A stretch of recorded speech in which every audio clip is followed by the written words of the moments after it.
নিতাই গৌর সীতানাথ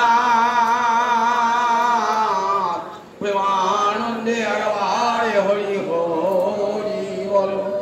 নিতাই গৌর সীতানাথ প্রেমানন্দে আরবার হরি হরি বল। নিতাই গৌর সীতানাথ প্রেমানন্দে আরবার হরি হরি ভক্তবৃন্দের চরণে আমার কোটি কোটি দণ্ডবত প্রণিপাত।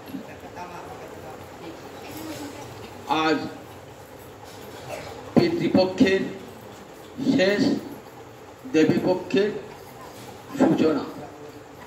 এই তিথিকে কি বলে? মহালয়া তিথি। কেন মহালয়া নামটি হলো? মহ মানে পিতৃযজ্ঞ, আর আলয় মানে আধার বাচি শব্দ। কালটাও সময়ের আধার, তাই আলয় বলতে এখানে কালই বোঝাবে, অর্থাৎ পিতৃযজ্ঞের কাল আজকের দিনটি, পিতৃযজ্ঞের কাল। পৃথিবীতে যত পিতৃপুরুষ আছেন সকলকেই আমরা জল দিয়ে তৃপ্তি দান করি। আমাদের শাস্ত্রে বলেছে যে আমাদের 5 জায়গায় হিংসা হয় আর 5টা ঋণ আছে। 5 জায়গায় আমাদের অজান্তে হিংসা হয়ে যায়। সেই হিংসা যদি যে পাপ হয় সেটা ধ্বংস হবে কি করে? তা বলে পঞ্চসুনা পঞ্চযজ্ঞাৎ, পঞ্চসুনা গৃহস্থস্য পঞ্চযজ্ঞাৎ বিনশ্যতি। আর 5 জায়গায় ঋণ আছে। দেবতার কাছে ঋণ, ঋষির কাছে ঋণ, পিতার কাছে ঋণ, জগতের সমস্ত ভূতের কাছে ঋণ, আবার মানুষের কাছে নির্ঋণ।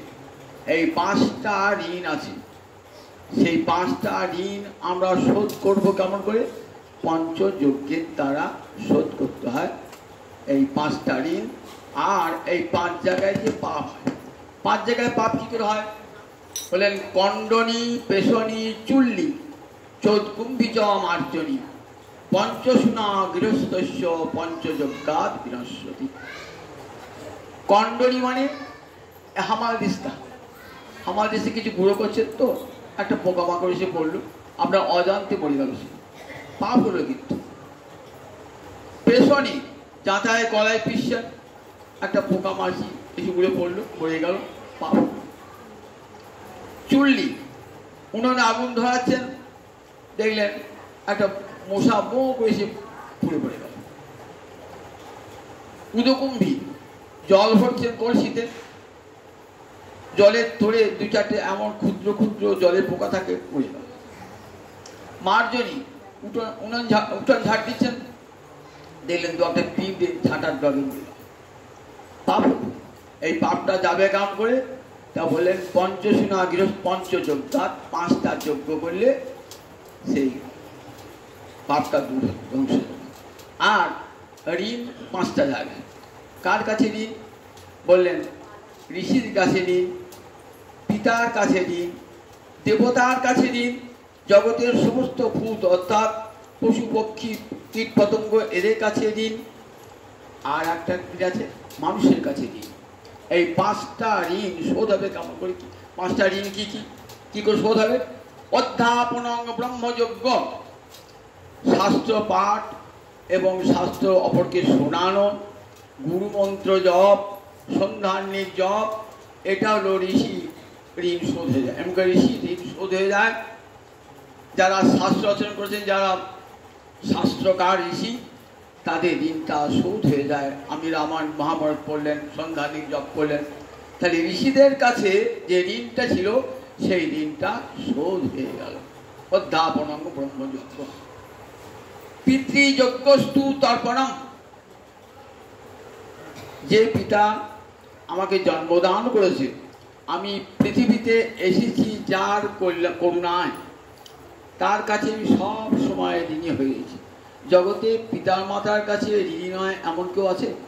জগতে সবাই পিতা মাতার কাছে ঋণী। অন্য জায়গায় ঋণ অস্বীকার করতে পারেন, কিন্তু পিতামাতার ঋণ কোনোদিন অস্বীকার করতে পারবেন না। যখনই নিজের দেহটার দিকে তাকাবেন না, তখনই মনে হবে এই দেহটা কার দান? আমার পিতার দান, আমার মায়ের দান। তাই পিতামাতার ঋণ জগতে কেউ কখনো অস্বীকার করতে পারে না। সেই পিতামাতার ঋণ তো আর শোধ হয় না। সপ্ত পিতৃপুরুষ আছেন, তারা আসেন এই তিথিতে তাদের অধস্তন সন্তানদের কাছ থেকে, পুরুষদের কাছ থেকে জল নিয়ে তৃপ্ত হবার জন্য। পিতৃপক্ষতে এসেছেন, সেই পিতৃপক্ষ থেকে এসেছেন। আজ মহালয়ার পার্বণ শ্রাদ্ধ, আজ পিতৃপুরুষের উদ্দেশ্যে আমরা জল দান করি। তর্পণ মানে সংস্কৃতের তৃপ ধাতু অনাট প্রত্যয় করে তর্পণম, অর্থাৎ তৃপ্তি দান করা। আমার পিতৃপুরুষ যেন আমার দেওয়া জলেতে তৃপ্তি পান। মদ্দত্তেন ত্বয়েন তৃপ্পন্তি সর্বে পিতৃপুরুষা। আমার দেওয়া জলে যেন সমস্ত পিতৃপুরুষ তৃপ্তি লাভ করে। যাদের সন্তানাদি নাই, আমরা তারিখও জল দিই। অতীতকুল কঠিনাং সপ্তদ্বীপ নিবাসিনাং। অতীতে কত মানুষ এসেছেন, তাদের সন্তান হতে ছিল না, পুত্র জল দেবার কেউ ছিল না। সপ্তদ্বীপের কত মানুষ আছে, তাদের সন্তান নাই, কিন্তু ভারতবর্ষের ঋষিরা এমন উদার বলে তাদের উদ্দেশ্যও জল দাও, তাদের উদ্দেশ্যও জল দাও।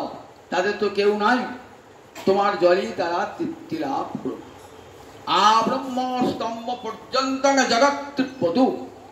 একবারে সৃষ্টিকর্তা ব্রহ্মা হতে একবারে তৃণমূল লতা পর্যন্ত মদ্দত্তেন ত্বয়েন তৃপ্ততাম। আমার দেওয়া জলে তৃপ্তি লাভ করো, এই বলে আমরা জল দান করি। ঋষিরা কত উদার চিত্ত দেখুন। নিজের পিতাকে দিবি, নিজের পিতা, পিতামহ, পিতামহ, মাতামহ, এটুকু দেবেনি। সেই সঙ্গে যাদের কেউ নাই তারই করে, যারা আগুনে পুড়ে বা আত্মহত্যা করে মরেছে বললেন তাদেরকেও জল দেবে। কেমন করে? তা বললেন বস্ত্র নিষ্পীড়ন করে, জলটা ধুয়ে কাপড়টাকে নিষ্পীড়ন মাটিতে জল দেবে তাদেরকে, তারাও যাতে তৃপ্তি লাভ করে। তা দেখুন কেমন ঋষিদের কেমন উদার চিন্তা। দেখুন কেউ বাকি থাকলো না জগতে। আব্রহ্ম স্তম্ভ পর্যন্ত আমি জগৎ তৃপ্ততু। ভারতবর্ষের ঋষিরা সকল মানুষকে সমান করে ভেবেছেন। মনুজা ভ্রাতর সর্বে, জগতে সব মানুষ আমার ভাই। এ কথা ভারতের ঋষিরা ছাড়া কেউ বলতে পারেন নাই। জগতের সব মানুষ আমার ভাই। স্বদেশ ভুবনত্রয়ম, ত্রিভুবন আমার নিজের দেশ। এই মনে করি সকলের উদ্দেশ্যে আজ আমরা জল দান করে থাকি। এই পিতৃপুরুষ এসেছেন পিতৃপক্ষ, পূর্ণিমার পর যে কৃষ্ণপক্ষ, এটাকে বলে পিতৃপক্ষ। আর এই পার্বণ শ্রাদ্ধ হল এই দেবীপক্ষের সূচনা, অমাবস্যায়। পিতৃপুরুষ থেকে যাবেন, কিন্তু কবে যাবেন বলুন দেখি? চতুর্দশীর দিন। কালী পুজোর আগে দেখেছেন তো দীপাবলি হয়, 14 ভুবন পার করে দেওয়া হয়, 14 প্রদীপ জ্বালিয়ে, 14 শাক পিতৃপুরুষকে খাইয়ে, 14 প্রদীপ জ্বালিয়ে আমার 14 পুরুষকে 14 ভুবন পার করে দিয়ে আলো দেখিয়ে যাও, আবার পিতৃলোকে ফিরে যাও। কেমন ভারতবর্ষের ঋষিদের অবস্থা দেখুন। যে সমস্ত পিতৃপুরুষ এসেছিলেন তাদেরকে আবার পিতৃলোকে পাঠিয়ে দেওয়া হবে। তাই পিতৃযজ্ঞ তর্পণম, তর্পণটা একটা যজ্ঞ, পিতৃযজ্ঞ। এই যজ্ঞ বলি কি হয়? পিতার ঋণটা শোধ হয়। হোমদৈব, দেবতাদের কাছে আমাদের ঋণ আছে। কেন দেবতাদের ঋণ আছে? দেবতারা বৃষ্টি দান করে, দেবতারা আলো দান করে, তাপ দান করে, তারপরে শস্যাদি জন্মগ্রহণ করে। কারণ দেবতার কাছে আমরা ঋণ রয়েছে, তা সেই ঋণটা শোধ করবো কেমন করে? হোমেতে আহুতি দান করে, দেব পূজা করে আমরা সেই দেব ঋণটা শোধ। পরিভোগ্য জগতের কাক, পক্ষী, পশু, পাখি এরা সবাই কিন্তু আমাদের বন্ধু। আমাদের পরিবেশটাকে সুস্থ রেখেছে। আজকের দিনে বিজ্ঞান সবাই বলছেন পরিবেশ বান্ধব। আমরা ভাবি আজকের বিজ্ঞানীরা বলছে এটা আবিষ্কার করলেন। যদি আর রামায়ণ মহাভারত পড়েন, মহাকবি কালিদাস অভিজ্ঞান শকুন্তল পড়েন, মেঘদূত পড়েন, দেখবেন কত আগে মহাকবি কালিদাস আশা দিয়ে বলেছেন যে দেখো বন্য প্রাণীরা আমাদের বন্ধু, বনের প্রকৃতি আমাদের বন্ধু, আমাদের সুখ দুঃখ তারা সব অনুভব করে। বনের পশু পাখি তারাও আমাদেরই, তাদেরকেও আহার দান করবে, তাদেরকে আহার দান করবে। বলির ভক্ত সেই যে দেখেন আগেকার মানুষেরা সম্পন্ন গৃহস্থ কী করতেন, গোবিন্দের ভোগ লাগিয়ে অতিথি সেবা করিয়ে তারপরে ওই কাক পশু পাখি প্রত্যেককে অন্ন দান করে শেষে নিজে অন্ন গ্রহণ করতেন। একে বলতো অমৃত ভোজন। সকলকে দিয়ে যে খাওয়া হয় তাকে বলে অমৃত ভোজন। দেখবেন গীতায় বলা আছে যে শুধু নিজের জন্য রান্না করে পরকে খাওয়ায় না সে পাপ ভোগ খায়, প্রতি মুহূর্তে সে পাপ খায় প্রতি মুহূর্তে। তাই দেখুন কুকুর পশু পাখি এদিকেও দান করতে হবে, কারণ আমাদের সম্পদে তাদেরও ভাগ আছে, আমরা তাদের ভাগ থেকে বঞ্চিত করেছি। পৃথিবীর সম্পদ শুধু মানুষের জন্য নয়, পশু পাখি কীট পতঙ্গ এদেরও ভাগ আছে, এদের ভাগকে আমরা দিই নাই। মানুষ বুদ্ধিমান প্রাণী সব নিয়ে নিয়েছে, তাই বিনিময়ে তাদেরকে কিছু দিতে হবে, তো তাদের তো খাদ্য দিতে হবে। পাখি এলে পাখিটিকে খাবার দিতে হবে, কুকুর এলে বিড়াল এলে তাদেরকে দুটো খাবার দিতে হবে। ভারতবর্ষে হিন্দু ঋষিরা বলেছে না ওদের দাও, ওদিকে বঞ্চিত করো না, ওরাও মালিক আমার সম্পদের, ওরাও মালিক। তাই তাদেরকে দান করলে কি হয় বলেন, ভূতরি, ভূত মানে প্রাণী, এর কাছে জিনিস বোঝা যায়। আর নির্যোগ্য অতিথি পূজনম, আর বাড়িতে অতিথি এসেছে বিরক্ত হবেন না, বলেন অতিথিকে সেবা করুন। অতিথি দেব ভব, দীক্ষান্ত ভাষণ দিতেন, গুরুগৃহে পড়া শেষ হয়ে গেল, 12 বছর ধরে পড়াশোনা করে তখন দীক্ষান্ত ভাষণ দিতেন গুরুদেব। দেখেন এখন বড় বড় বিশ্ববিদ্যালয়ে কি হয়, বিএ পাস এ পাস করার পর কনভোকেশন হয়, তাকে কি বলে সমাবর্তন উৎসব। যারা বিএ পাস করেছেন তারা জানেন সমাবর্তন উৎসব, বিশ্ববিদ্যালয়ে গিয়ে উপাধি দিতে হয়, সেই কাজে বিদ্বান পুরুষ বক্তৃতা দান করেন, তাকে বলা হয় দীক্ষান্ত ভাষণ। অর্থাৎ এইবার গৃহে যাবে, গৃহে গিয়ে কেমন আচরণ করবে সেটি বলে দেন। আগেকার ঋষিরাও পড়াশোনা শেষ হওয়ার পর যখন বিদায় দিতেন তখন দীক্ষান্ত ভাষণ দিতেন। কি বলতেন, পিতৃ দেব ভব, পিতাকে দেবতার মতো জ্ঞান করবে, মাতৃ দেব ভব, মাকে দেবীর মতো জ্ঞান করবে, আচার্য দেব ভব, যে তোমার আচার্য অর্থাৎ শিক্ষাগুরু বিদ্যাগুরু তাকে তোমার দেবতা বলে জ্ঞান করবে, অতিথি দেব ভব, অতিথিকে দেবতা জ্ঞান করে পূজা করবে। তাহলে অতিথিকে বিমুখ হবেন না। অতিথি যস্য ভগ্নাশ অতিথি যস্য ভগ্নাশ গৃহাৎ প্রতি নিবর্ততি সতস্মৈ দুষ্কৃতিং দত্ত্বা পুণ্যমাদায় গচ্ছতি। আমরা বাড়িতে অতিথি এলো, আমরা যাও তাড়িয়ে দিলেন, বিরক্ত হয়ে তাড়িয়ে দিলেন, বললেন কি হলো, অতিথির যস্য ভগ্নাশ, ভগ্ন আশা হয়ে ফিরে গেল, কি হবে, সতস্মৈ দুষ্কৃতিং দত্ত্বা, সে আপনার পাপটা আপনাকে দিয়ে গেল আর আমরা পুণ্যটা নিয়ে চলে গেল। বললেন আজকের দিন একটা অতিথি এলে আমার নিজেরই খাবার জোগানে কি করে খাওয়াবো, বিরক্ত আবার নতুন করে রাঁধবো, বলে কিছু করতে হবে না। 4টে জিনিস সাধুজনার গৃহে চিরকাল থাকে, তৃণানি ভূমি রুদকং বাক চতুর্থী চ সুনিতা এদান্নপি শতাঙ্গে নচ্ছিদ্দন্তে কদাচন। একটা বসার আসন, আপনি যেখানে আছেন, তৃণানি ভূমি, আমি গাছতলায় ছাঁচতলায় যেখানে থাকুন মাটি বসাচ্ছেন, সেই মাটিতে একটা আসন পেতে দিলেন, সেরা করে আসন পেতে দিলেন, এক গ্লাস জলের তো হবে না, এক গ্লাস জল দিলেন, আর দুটো মিষ্টি কথা শোনালেন, তাতেই অতিথি সেবা হয়ে যায়। চোখ বুঝে করে খাওয়াতে হবে না, তাতে দুটো মিষ্টি কথা বলে একটু কাছে বসিয়ে বলি অতিথি সেবা হয়ে যায়। এই অতিথি সেবা পরম নারায়ণের সেবা, স্বয়ং ভগবানের সেবা হয়ে যায় অতিথি সেবাতে। বলেন অতিথি সেবাটা কি হয়, অর্থাৎ মানুষের কাছে যে ঋণটা, সেই ঋণটা আমার শোধ হয়ে গেল। আজ সেই পিতৃযজ্ঞের দিনে আমরা পিতৃ তর্পণ করি, সমস্ত পিতৃপুরুষকে তৃপ্তিদান করেছি, আজ তাদেরকে শোনাবো হরি কথা। আজকের পাঠটি সব পিতৃপুরুষদের উদ্দেশ্যে। উদ্ধব চলেছেন বৃন্দাবনের পথে, কেমন মনটি আজকে কৃষ্ণকে মথুরা থেকে বিদায় দিয়ে যেতে মন চাইছে না। কৃষ্ণ আমার এমন সখা, তাকে ত্যাগ করে যায়, এক মুহূর্ত কৃষ্ণ বিরহ সহ্য করতে পারেন না। কাকে বন্ধু বলে শাস্ত্রে? অত্যাগ সহন বন্ধু। এক মুহূর্ত ত্যাগ যে সহ্য করতে পারে না তাকে বলে বন্ধু। অত্যাগ সহন বন্ধু। যার ত্যাগ, যার বিরহ এক মুহূর্ত সহ্য হয় না তাকে বলে বন্ধু। উদ্ধব গোবিন্দের একবারে প্রিয়তম সখা, নর্ম সখা।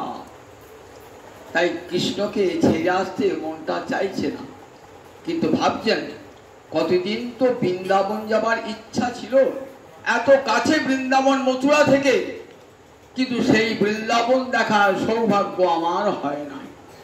আজ কৃষ্ণ কৃপায় আমার সেই সৌভাগ্য হলো। কিন্তু যে কাজের দায়িত্ব দিয়ে পাঠালেন সেই দায়িত্ব কি আমি পালন করতে পারবো? মনে মনে ভাবছেন। এত বড় গুরু দায়িত্ব দিলেন, কি বললেন? বলে আমার মাতা পিতার দুঃখ বিমোচন করব। আর কি করবে? পিতৃণ প্রতিম আবহ আর গোপীনাং মদ বিয়োগাধীন মৎসন্দেশই বিমোচয়। আমার পিতামাতা আমার বিরহে দিবারাত্র কাঁদছে, নয়ন জলে ভাসছে, তুমি গিয়ে আমার সংবাদ দিয়ে তাদের অশ্রু মুছে দিও।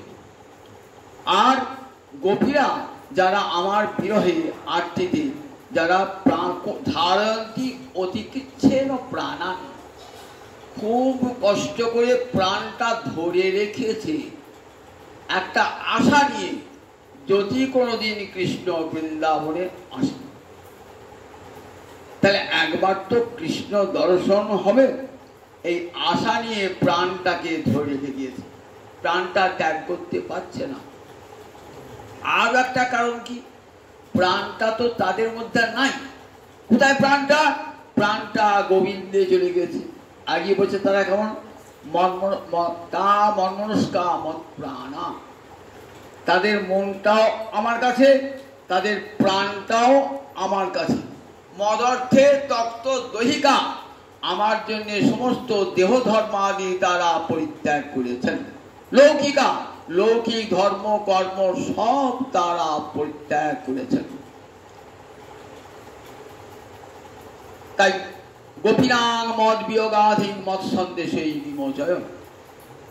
আমার বিয়োগ জন্য যে মনপ্রিয়া আমার সংবাদ দান করে তাদের সেই মনপ্রিয়া বিমোচন করে বিমোচন। এত বড় দায়িত্ব নিয়ে এলাম, পালন করতে পারবো তো?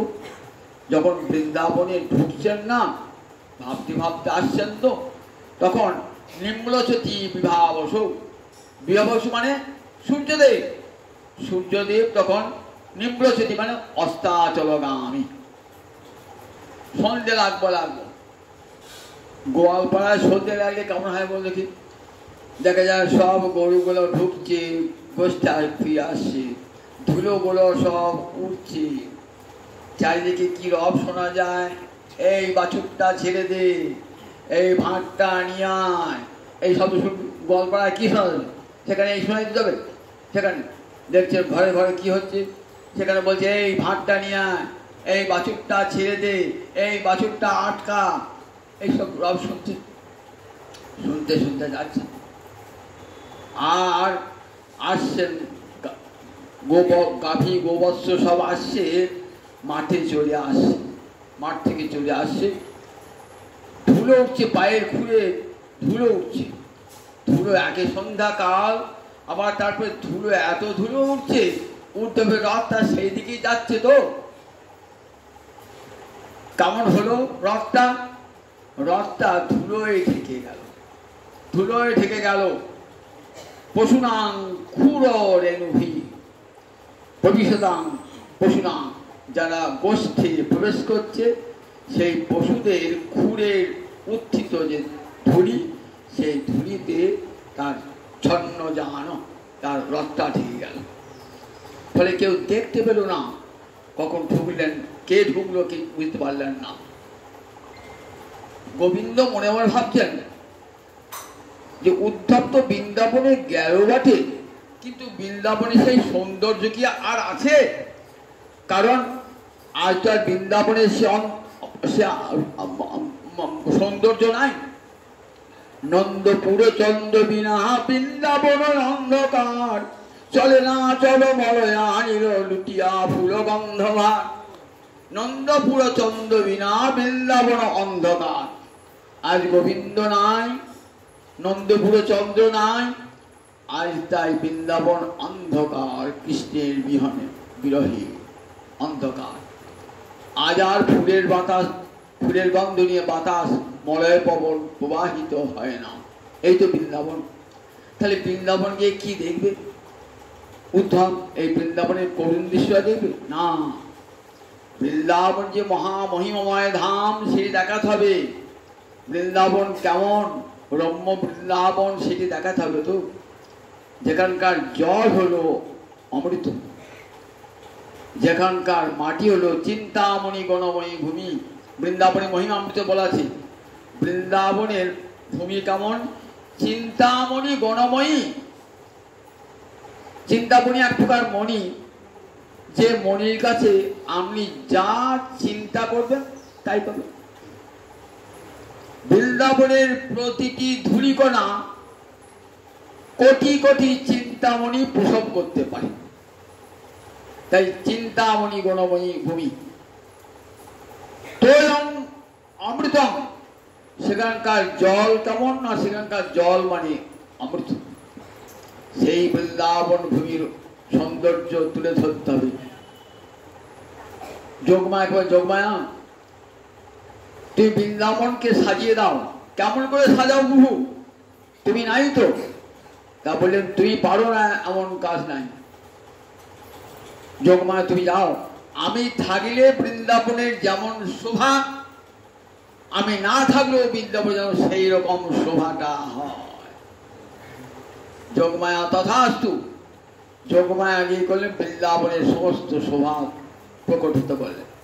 কৃষ্ণ থাকলে বৃন্দাবনে যেমন শোভা, তেমনি শোভাটাই দেখতে পাচ্ছে। অন্তরে কি উল্লাস! আজ বৃন্দাবনের এত মহিমা। কতদিন ভেবেছি যে বৃন্দাবন দর্শন করব, বৃন্দাবন দর্শন হয় না। আজ বৃন্দাবন দর্শন হবে। সে দর্শনের যোগ্যতাও পেয়েছি কৃষ্ণ কৃপা। আবার কি পেলাম না, ব্রজগোপীদের চরণ ধুলা, ব্রজের পশুদের চরণ ধুলা আমার অঙ্গে মাখা হল।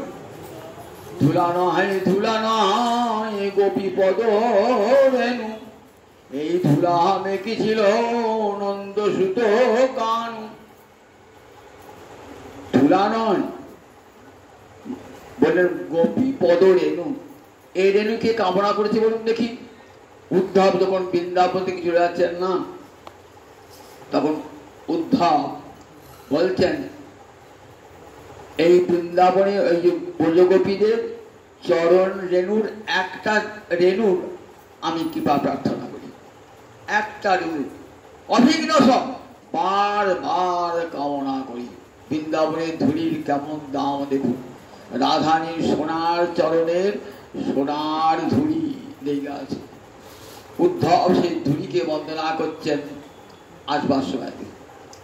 সেই ধুলি লেগেছে কার গায়ে? উদ্ধবের গায়ে লেগেছে। উদ্ধব ভাবছেন আমি কৃপা তো পেয়েই গেছি, একে কৃষ্ণ কৃপা হলো, তার আদেশ বহন করে চলেছি। সেই সঙ্গে বৃন্দাবনের গোবর্ষের ব্রজের গোপীদের গোপীদের ধুলি কণা আমার অঙ্গে লেগেছে। দেখছেন এই তো সেই বৃন্দাবন, মধুময় বৃন্দাবন, যে বৃন্দাবনের প্রতিটি তরুলতায়, প্রতিটি বৃক্ষতলে আমার গোবিন্দের প্রভাব বিদ্যমান। দেখছেন এই বৃক্ষতলে বসে আমার গোবিন্দ বাঁশি বাজাতো। এই তো সেই যমুনা, যমুনার তীরে এই তো সেই কদম্ব বৃক্ষ, এখানেই গোবিন্দ কদম্বে হেরণ দিয়ে বাঁশি বাজাতো। এই তো সেই গোবর্ধন, এইখানে গোবর্ধনের গুহায় লুকোচুরি খেলত। এই সেই বৃক্ষ, যার বৃক্ষতলে বসে কৃষ্ণ গোচারণ করতে করতে ক্লান্ত হয়ে শুয়ে পড়ত। এই তো সেই বৃক্ষ যার ডালে বসে গোবিন্দ বানরের মতো লাভ ঝাঁপ করত, দেখতে যাচ্ছে। মনে কত আনন্দ, আজ আমার গোবিন্দের কত কৃপা, সেই বৃন্দাবন ধাম আমার দর্শন হচ্ছে, এমন বৃন্দাবন মধুময় দর্শন করতে যাচ্ছেন, যে কত কৃপা। বৃন্দাবন দর্শন পরম সৌভাগ্যের ফল হয়। রত্ন ঠাকুর বলছেন, বিষয় ছাড়িয়া কবে শুদ্ধ হবে মন, কবে হামহে রবসে মধুর বৃন্দাবন, কবে হামহে রবসে মধুর বৃন্দাবন। মধুর বৃন্দাবন দর্শন করবার জন্য অন্তরে এত আকুলতা। কত যোগী ঋষি যুগ যুগ ধরে তপস্যা করছে বৃন্দাবন ধাম দর্শন করবার জন্য। যে ধামের মহিমা আজও অক্ষুণ্ণ রয়েছে বৃন্দাবনে, সেই বৃন্দাবনে প্রবেশ করেছেন। দেখছেন বৃন্দাবনে কি অপূর্ব শোভা, সব জায়গায় মুকুন্দ পদভূষিত, সব সপদমন, প্রত্যেক জায়গায় যেন গোবিন্দের চরণ চিহ্ন ধরে বেরিয়েছে। বৈকুণ্ঠে গেলেও গোবিন্দের চরণ চিহ্ন দেখতে পাবেন না। বৈকুণ্ঠে বৈকুণ্ঠে গোবিন্দের চরণ চিহ্ন নাই। গোবিন্দ বৈকুণ্ঠে থাকেন তো, কেন নাই? গোবিন্দ বৈকুণ্ঠে যখন চলেন না, চরণে তো সোনার পাদুকা থাকে, তাহলে পাদুকা থাকলে চরণ চিহ্ন পাবেন? পাবেন না। আর এখানে গোবিন্দ কি করেন? খালি পায়ে ওই গাভীদের পশ্চাৎ পশ্চাৎ বা গোবৎসদের পশ্চাৎ পশ্চাৎ তিনচরানুগং শ্রীনিকেতনম। ব্রজগোপীরা বলছে না, বলছেন দেখো তোমার চরণ কেমন, বনত দেহিনাং পাপকর্ষণং ফণিফণার্পিতং তে পদম্বুজং বনত দেহিনাং পাপকর্ষণং।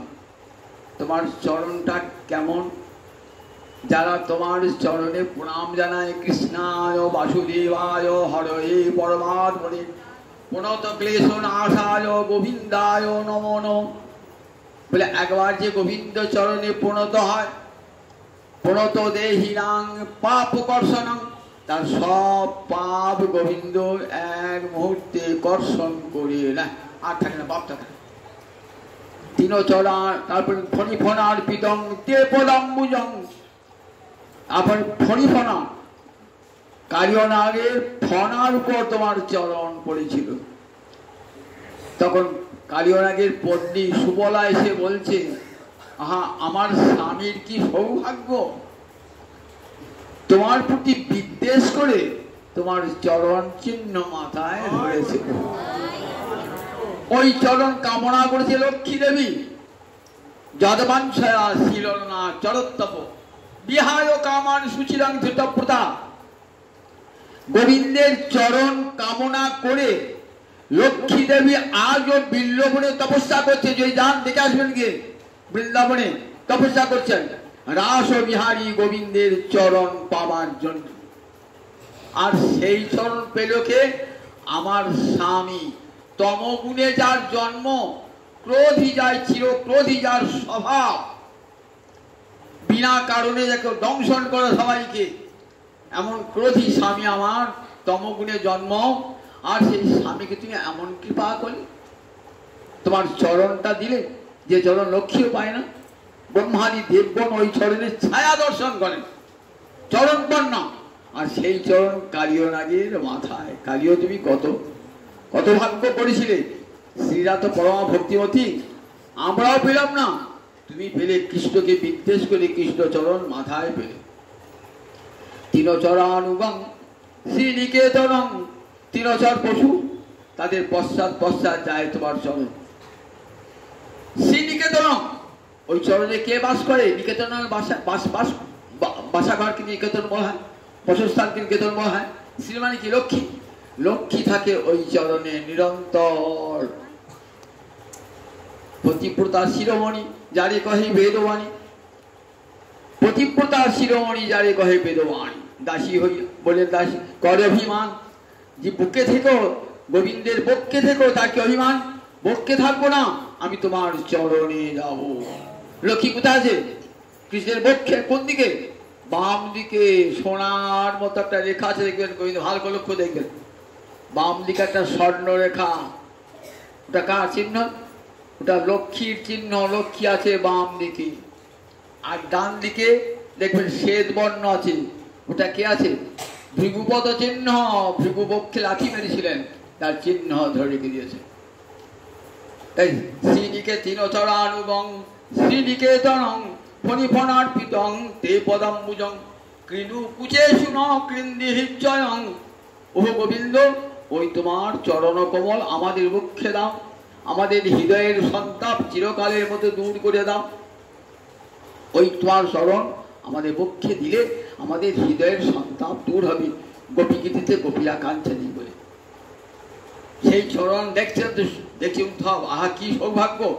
রথ থেকে নেমে পড়লেন, গড়াগড়ি দিচ্ছেন, ঠিক অক্রুর যেমন আছে গড়াগড়ি দিয়েছিল তেমনি করে গড়াগড়ি দিচ্ছেন গোবিন্দ মুকুন্দ পদভূষিত সেই গোবিন্দের চরণে।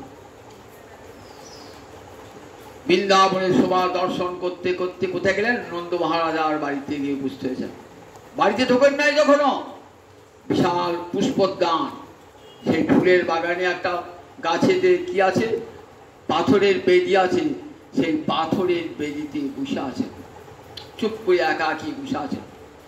দুই একজন লোক চলাফেরা করছে। নন্দ মহারাজকে খবর দিল, কে যেন একটা এসেছে, দেখতে ঠিক কৃষ্ণের মতোই, কিন্তু কৃষ্ণ নয়, দেখতে কৃষ্ণের মতোই।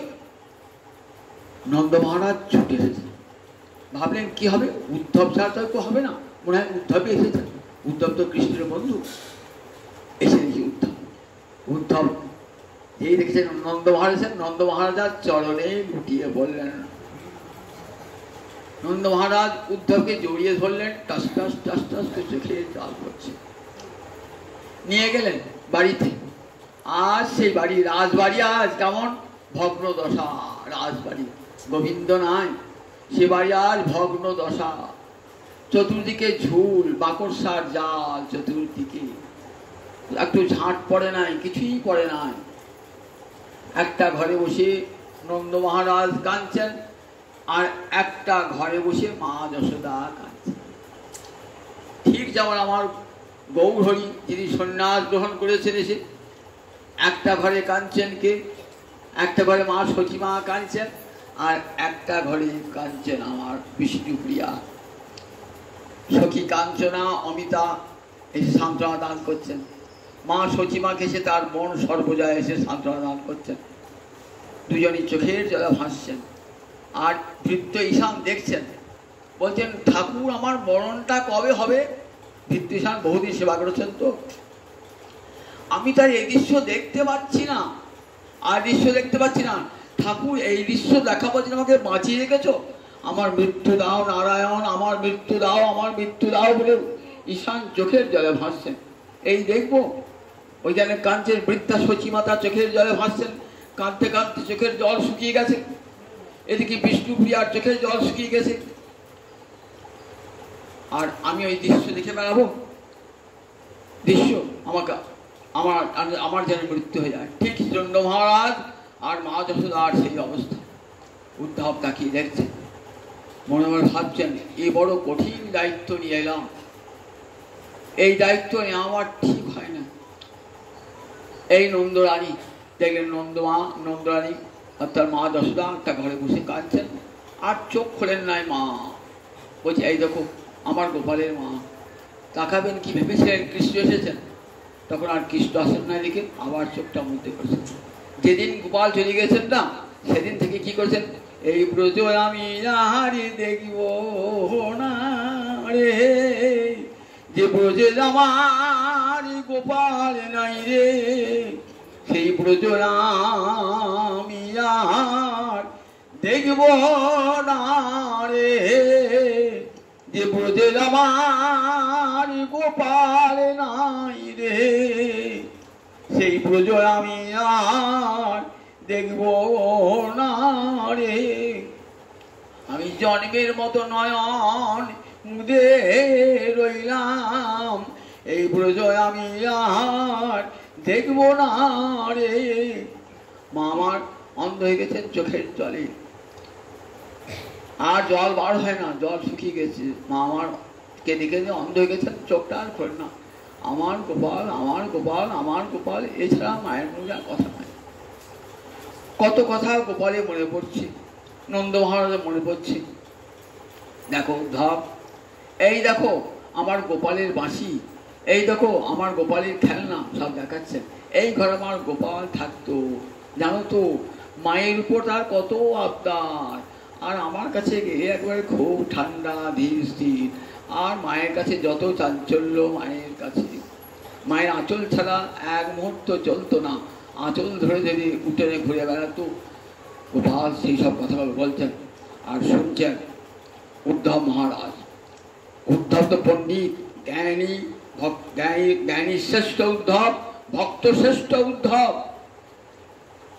কাছে বসালেন।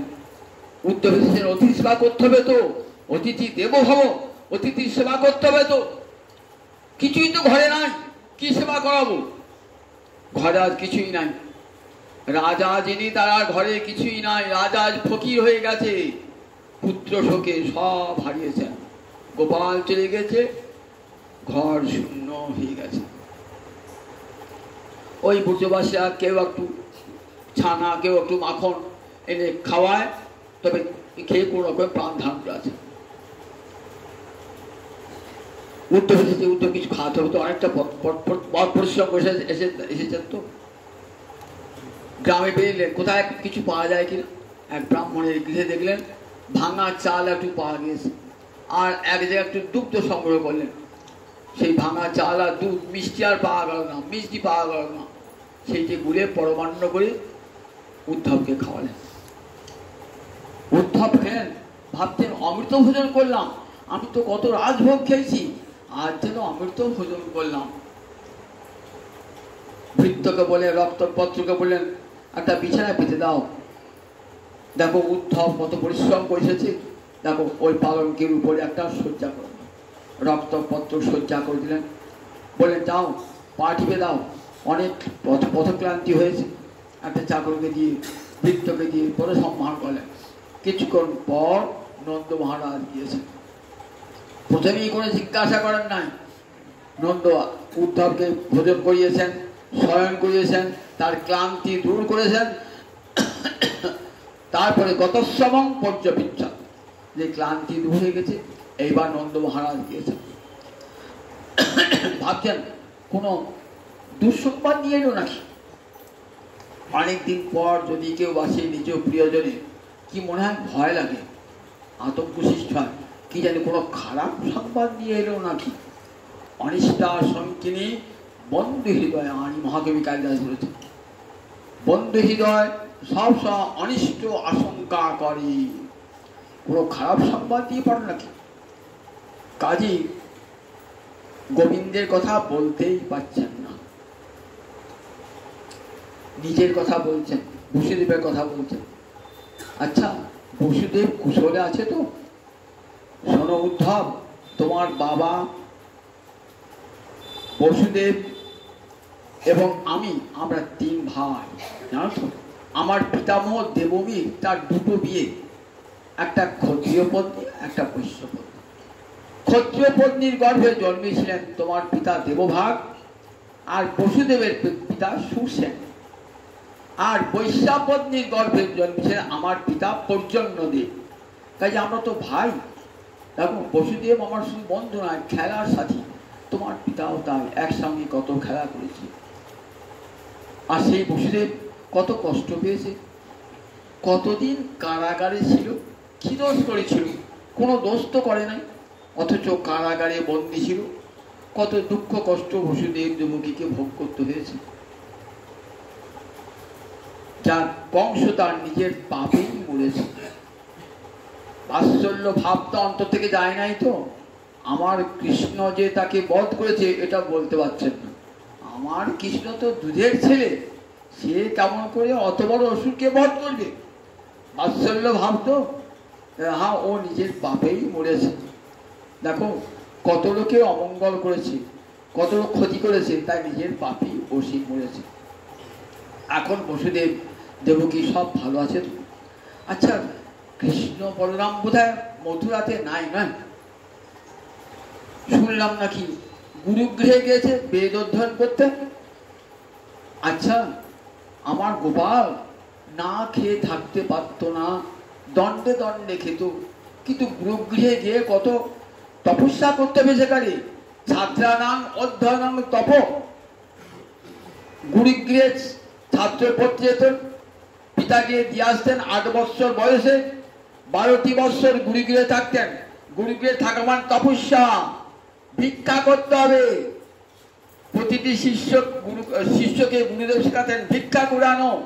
সেই ভিক্ষা লব্ধ অন্ন ভগবানকে ভোগ দেওয়া হবে, আর তার প্রসাদ তোমরা ভোজন করবে।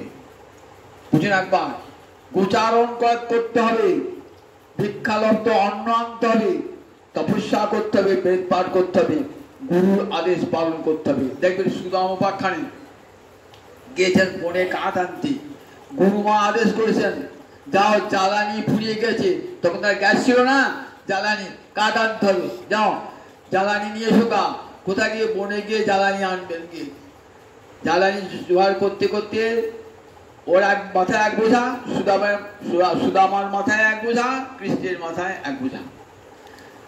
সন্ধে লেগে গেছে, বাড়ি ফিরবেন কি আর পথ খুঁজে পাচ্ছেন না। আবার অকালে বৃষ্টি আরম্ভ হয়ে গিয়েছে। দুই বন্ধু একবার এদিক একবার সেদিক করছেন, রাতটা কেটে গেল বনে। সকালে গিয়েছেন গুরুদেব সন্দীপনী মুনি, দেখছেন আমার দুটি শিষ্য মাথায় কাঠের বোঝা নিয়ে এদিক ওদিক করছে। দেখে খুব আনন্দ। দেখো, যে গুরুবাক্য পালন করে, গুরুর আদেশ পালন করে, তার বিদ্যা সার্থক হয়ে যায়। আমি তোমাদেরকে আশীর্বাদ করলাম, যে বেদ বিদ্যা দান করেছি সেটি তোমাদের সার্থক হোক, তোমরা দীর্ঘায়ু হও বলে আশীর্বাদ করে। সে কথা বলেছে। দেখো, গুরুর আশীর্বাদ পেলে জীবনে পূর্ণ শান্তি নেমে আসে। সুদামা, সেই গুরুর আশীর্বাদ পেয়েছিলাম, গুরুর আশীর্বাদে পূর্ণ শান্তি নেমে আসে জীবনে। আমার গোপাল ওই গুরুগৃহের দুঃখ কষ্ট ভোগ করতে পারবে? আহা, আমার গোপাল দুধের বাচ্চা, এখানে তার কোনো কাজ ছিল না।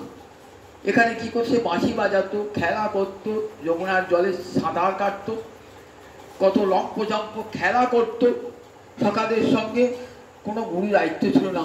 কি করে সে লেখাপড়া শিখবে? গুরুদের তো পাঠানো উচিত হয় না। আবার দেখো, ফিরে এসেও অনেক কষ্ট ভোগ করছে, নয়? কিরকম?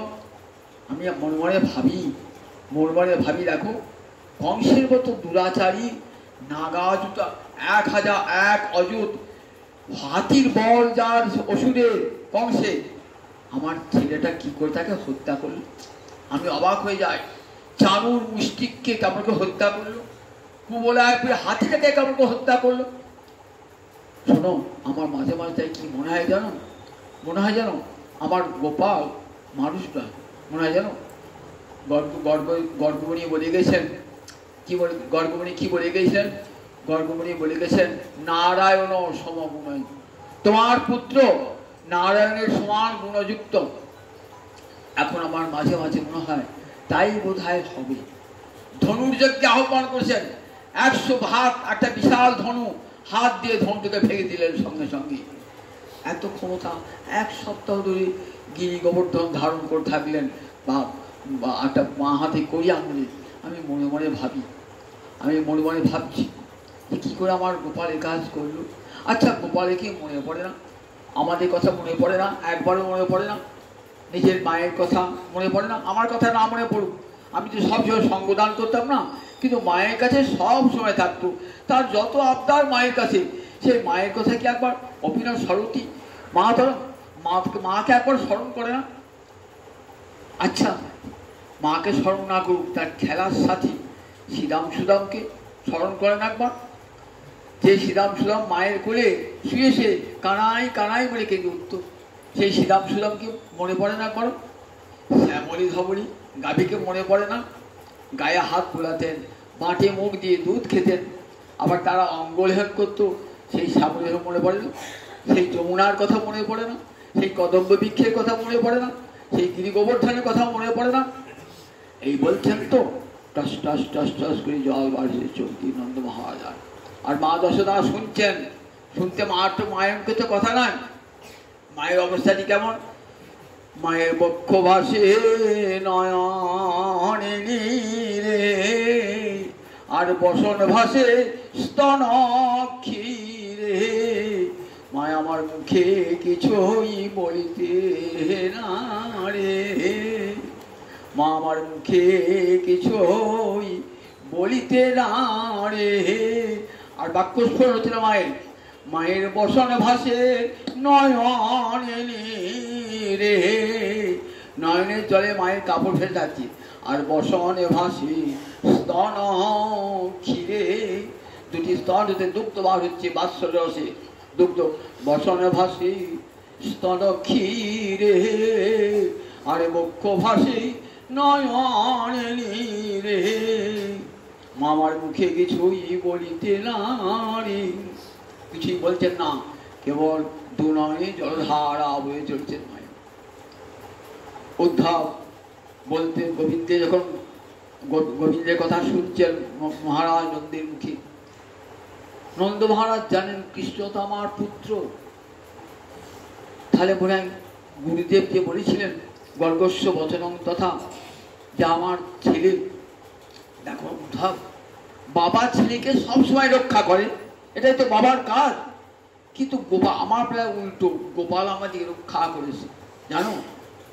কালিয়নাগকে দমন, বিশাল কালিয়নাগ, আমরা ভাবলাম ওইটুকু ছেলে, এইবার কালিয়নাগের দংশন করে মৃত্যু হয়ে যাবে ছেলে। আমরা ছুটে গেলাম, সেদিন বৃন্দাবনে কেমন দেখা দিল, সমস্ত অমঙ্গল দেখা দিচ্ছে, উল্কাপাত হচ্ছে, মেঘ নাই বজ্রপাত হচ্ছে।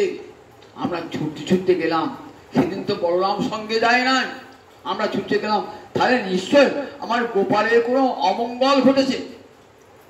গিয়ে দেখলাম ঠাই ওই কালিয়সদের পরে বিশাল সাপ, তার 1000 ফনা, তার মাথার উপর গোপাল, মাথার উপর। আমরা ভাবলাম গোপালের বোধহয় আর প্রাণ নাই, বোধহয় গোপালের, এই মনে মনে ভাবছি। তারপরে দেখো ওই কালিয়নাগকে মাথার উপর নৃত্য করে কালিয়নাগকে দমন তো করলো, কালিয়নাগ মাথা নত করলো চিরকালের জন্য গোবিন্দের কাছে, গোপালের কাছে।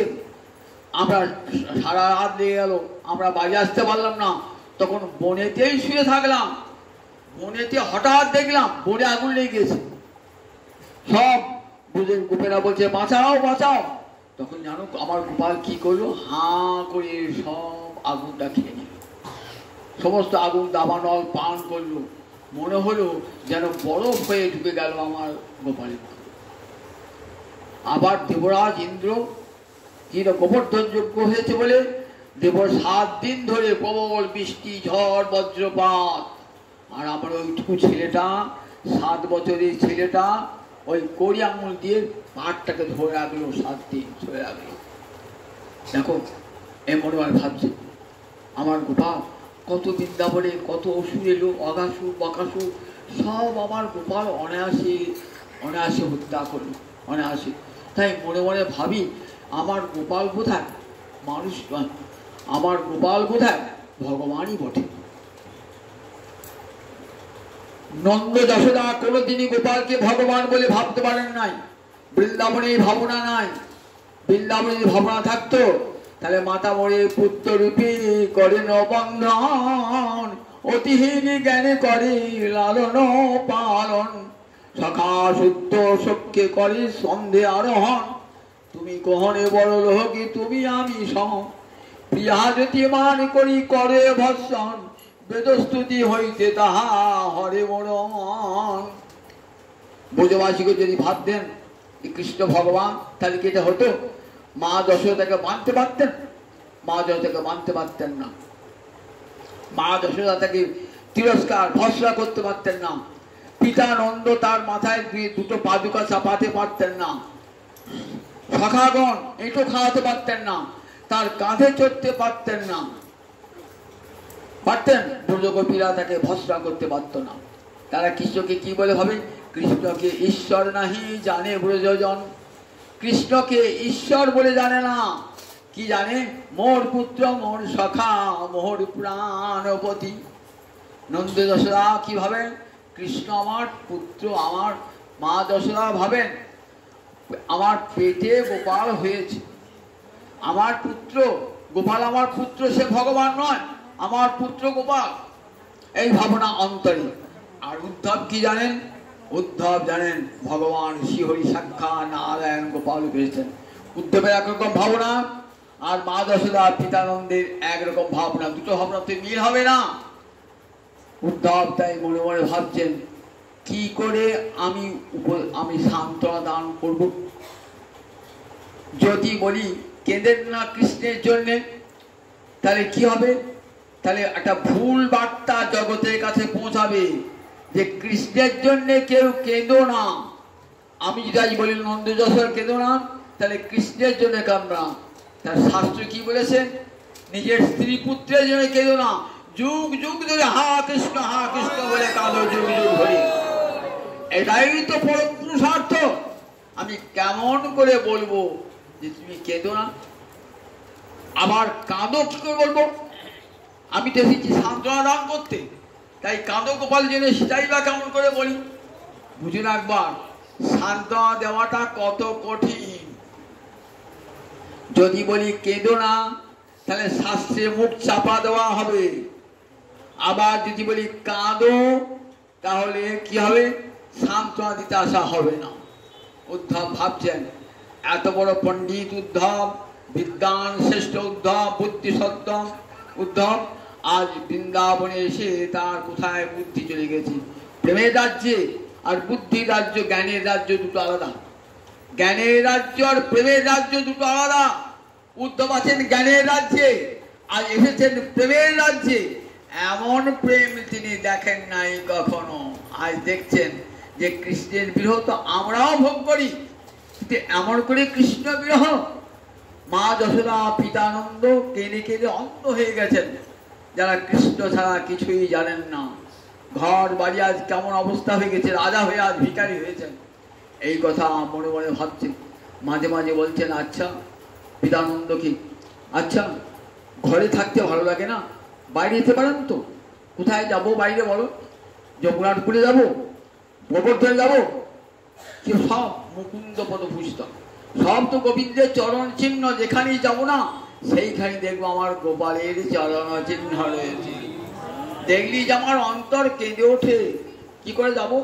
এই সেই যমুনা, এই যমুনায় ঝাঁপ দিয়ে কত খেলা, এই যমুনাতে কত খেলা করেছে। এই সেই কদম্ব বৃক্ষ দাঁড়িয়ে বাঁশি বাজিয়েছে গোপাল। তাই জানো, ছুটে কখনো কখনো যাই, আবার বাড়ি ফিরে আসি, বাড়ি ফিরে আসি না। সব মুকুন্দ বাড়িতে, বাইরেও গিয়ে শান্তি নাই। তাই ঘরেই চুপ করে বসে থাকি। জানো, হসিতং ভাসিতং, তার হাসি, তার আদো আদো কথা শুনে সর্বান শিথিলা ক্রিয়া। আর কোনো কাজ করতেই ভালো লাগে না, কিছুই কাজ করতে পারি না। জানো, সর্বান শিথিলা ক্রিয়া, সমস্ত আমাদের ক্রিয়াকর্ম সব শিথিল। আচ্ছা উদ্ধব বলো না, একবার তিনি আসবেন না? একবার আসবে না? একবার আমার গোপাল আসবে না? বুঝি আমাকে যে বললো কংসবধের পর যে বাবা আমি ফিরে যাব, তুমি চিন্তা করো না, জ্ঞাতির বো জ্যৈষ্ঠমেশ্যাম বিধায় সুবিধাং সুখম। আমি বসুদেব দেবকী এবং অন্যান্য যাদবগণের সুখ বিধান করে আমি ফিরে যাব, আবার তোমাদের কাছে ফিরে যাব। তা সে তো বহুদিন হয়ে গেল, কই এলো না? একবার সকৃত ইচ্ছিত, একবার দেখবার জন্য আসবে না? দেখো আমার মনে পড়ে গোপালের কি সুন্দর মুখখানা, কি সুন্দর নাসিকা আমার গোপালের মুখ। তখন মনে পড়ে উদ্ধব, আমি আর থাকতে পারি না। কৃষ্ণ রূপামৃত সিন্ধু, তাহার তরঙ্গ বিন্দু, এক বিন্দু জগত ডুবায়। কৃষ্ণ রূপ অমৃতের সিন্ধু, তাহার তরঙ্গ বিন্দু এক বিন্দু জগতে ডুবায়। তার একটা ঢেউয়ের থেকে একটা বিন্দু এসে জগৎকে ডুবিয়ে দেয়। বংশী গানামৃত ধাহা মেলা বন্যামৃত জন্মস্থান, জেনা হেরে সে চাঁদো বদন, সে নয়নে কিবা কাহার পড়ুক তাহারে মুন্ডে বাঁধ, সে নয়নে রহে কি কারণ। আমার গোবিন্দ বদনে এত মাধুর্য, জগতের যত সৌন্দর্য যত মাধুর্য সব গোবিন্দ বদন থেকে ধার করা। সেই বদন যারা দর্শন করে না, বলেন তাদের নয়নে বাস পড়ুক। তাদের নয়ন থেকে লাভ কি? দুটো নয়ন কি জন্যে? কৃষ্ণ রূপ দেখবার জন্যেই নয়ন। যে নয় কৃষ্ণরূপ দর্শন হলো না, গোপীরা দর্শন করেছেন। প্রেমাঞ্জন ছুরিত বিরোচনে না শান্ত সदैব হৃদয়ে সুবিলম্ব। ব্রহ্মা বলছেন গোবিন্দ তোমার রূপ কারা দেখে? সাধুরা দেখে। কি করে? প্রেমের কাজল মাখা নয়নে দর্শন করে, বিলকয়ন্তী, বিশেষভাবে বিলকন করে, তবে তার সৌন্দর্য অনুভব করতে পারে। তাই তার সুবক্ত্রম সুনসম আর কি দেখতে পাবো না? একবার আসবে না? একবার বৃন্দাবনে আসবে না? একবার বৃন্দাবনে দেখো, তারপর আসা উচিত। যদি নিকটাত্মীয় খুব রোগে পীড়িত হয়, শুনেছি বিছানায় শয্যা নিয়েছে, আবার যদি বড় হয়, তাহলে তো প্রত্যেকের পুত্রের উচিত একবার বাবার মায়ের খবর নেওয়া। দেখো আমরা যার বাঁচবো না তার বিরহে, আর ওষুধটা তার কাছেই আছে। কি ওষুধ? একবার যদি এসে দাঁড়ায় আমাদের সামনে, গোপালকে দেখে আমরা আবার প্রাণ ফিরে পাবো। ওষুধটা তো তার কাছে। তা একবার কি আসবে না গোপাল বৃন্দাবনে? একবার দেখতে পাবো না? উদ্ধব ভাবছেন কি বলি। দেখো আজ তার কত চিন্তা, জরাসন্ধ আক্রমণ করবে, মথুরা আক্রমণ করবে, কারণ কংসকে বধ করেছে তো। কংসের দুটো বউ অস্থি আর প্রাপ্তি, এরা জরাসন্ধের কন্যা, বাবাকে লাগিয়েছে। কৃষ্ণ আমার স্বামীকে হত্যা করেছে, তাই জরাসন্ধ মথুরা আক্রমণ করছে বারবার যাদবকুলকে বাঁচাবার জন্যে। গোপালের কত চিন্তা। আমি এখানে থাকতে কোনো চিন্তা করতে দিই নাই। সে বাঁশি বাজাতো, সে খেলা করতো, গরু চড়াতো, আর ওখানে গিয়ে তার কত চিন্তা। আমার ওইটুকু গোপাল অত চিন্তা করতে পারবে? এইসব শুনছেন উদ্ধব মহারাজ। জানেন না কৃষ্ণ কি বস্তু। উদ্ধব তো অবাক যে আমরা তো কৃষ্ণের ঐশ্বর্য মাধুর্য জানি, কিন্তু গোবিন্দে এমন মাধুর্য তো জানি না। যখন বলতে বলতে নন্দ মহারাজার অন্তরে ঐশ্বর্যের ভাব দেখা দিল। আমার গোপাল বোধহয় মানুষ নয়, নারায়ণই বটে। গুরুদেব বললেন না তোমার ছেলে নারায়ণের সমগুণে, মনে হয় নারায়ণের শক্তির আবেশ করেছিল। উদ্ধব ভাবছেন এইবার আমি সুযোগ পেয়েছি কৃষ্ণের ঐশ্বর্যের কথা শুনিয়ে অন্তরে তাদের দুঃখ বেদনা দূর করব। এতক্ষণ ভাবছিলেন কি করে সান্ত্বনা দান করব, খুঁজেই পাচ্ছিলেন না। এতক্ষণ জেনে পেলেন বৃন্দাবনে তো মাধুর্য ঐশ্বর্য নাই, সেখানে ঐশ্বর্য আছে লুকিয়ে লুকিয়ে থাকে। সতকোষের পাতে বলছেন কেমন দুধ উনানে চাপিয়েছে তো টকবক টকবক ফুটছে, আর একটা ওই টিনের টুকরো খড়ের টুকরো পড়ে গেছে, সেটাকে বাজে আমি ছাপি দিতে চান কত লুকিয়ে পড়েছে। আবার দেখলে ভেসে উঠেছে, আবার যে গেলে ছানি নিয়ে দেখলে লুকিয়ে পড়েছে। ঠিক বৃন্দাবনে ঐশ্বর্য মাঝে মাঝে উকি ঝুঁকি দেয়, মাধুর্য সেখানে টকবক টকবক ফুটছে মাধুর্য। তাই উদ্ধব খেয়ে পাচ্ছিলেন না, এইবার খেয়ে পেয়েছেন। যখন বলছেন যে আমার গোবিন্দ হ্যাঁ ঠিকই, আমার গুরুদেবের বচন কর্কশ্য বচন আমি যথা, যে কৃষ্ণ আমার কৃষ্ণ নারায়ণী শক্তি পেয়েছে। এইবার ভাবলে উদ্ধব আমার সান্ত্বনা দেওয়াটা সহজ হবে। এইবার পরের দিন উদ্ধব পিতামাতাকে সান্ত্বনা দান করবেন। আজ 8টা 15 বেজে গিয়েছে, তাই এইখানেই হরিকথা সব জানি তাই জানি তাই জানি তাই।